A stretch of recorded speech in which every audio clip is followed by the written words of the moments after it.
The Lagos Chamber of Commerce and Industry, LCCI, says Nigeria will require disciplined policy making, clear direction, and strong private sector resilience in 2026 as the country continues to face macroeconomic pressures. This assessment was made at the Chamber's 2026 Economic Review and Outlook Conference, where business leaders, policymakers, and economic analysts reviewed Nigeria's 2025 performance and discussed prospects for the new year. Speakers agree that the era of easy economic adjustments is over, stressing that recovery will depend on difficult decisions, sustained reforms, and predictable governance. Other people have an opinion, we need to look at it.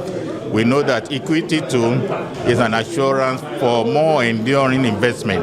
In other words, not for short investment, it's for investment that you can plan on. That is a thing that we need to really look at. I am not an idea that when people put out the idea, you put it down. We need to really consider it and see the best option. We expect a lot of regulatory reforms, a lot of regulatory changes. We expect that regulators will be a bit more pro-business and pay attention to business issues. At the Chamber of Commerce, we expect to see a few more engagement directly with the regulators. And once we are engaging with them properly, then the stakeholders get to know. If there are changes, they get to know early. And if there are things that the stakeholders don't understand, the regulators will get feedback also quickly. So we expect better engagement with the regulators, and that will ease the business challenges. Meanwhile, the LCCI and chairman of the Presidential Committee on Fiscal Policy and Tax Reforms, Taiwo Oyedele, expressed optimism that Nigeria's new tax laws will stimulate growth, investment, and job creation. Also speaking at the conference, Oyedele says the reforms were designed to fix a tax system that previously discouraged investment by taxing capital rather than profit. He explains that the reforms reduce corporate income tax from 30 to 25%, remove minimum tax, and allow businesses to recover VAT paid on assets and services. We collected the data from the market. It turns out that the average value of a deal for that day, I think we had about 20,173 deals.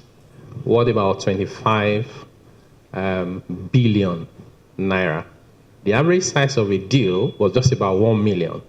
The new tax law exempts you if you sell up to 150 million. People who were selling 1 million were rushing to the market to go and sell because nobody said to them that they have been exempted. More than 99% of investors in the capital market are exempted, no conditions attached.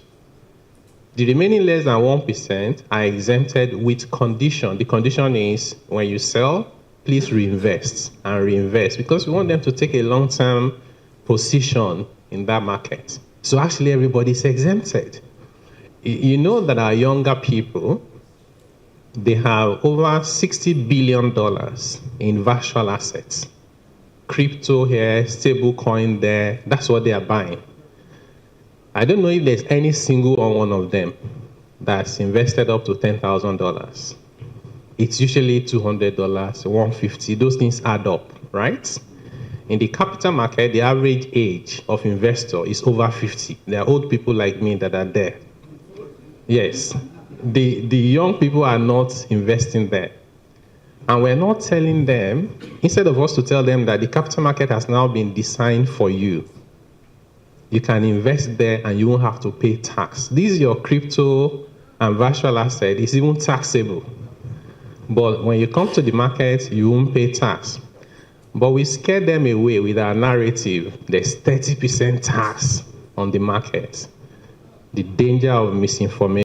The 2026 Economic Review and Outlook Conference of the LCCI ended with calls for policy consistency and collaboration between government and the private sector to stabilize the economy and restore confidence in 2026.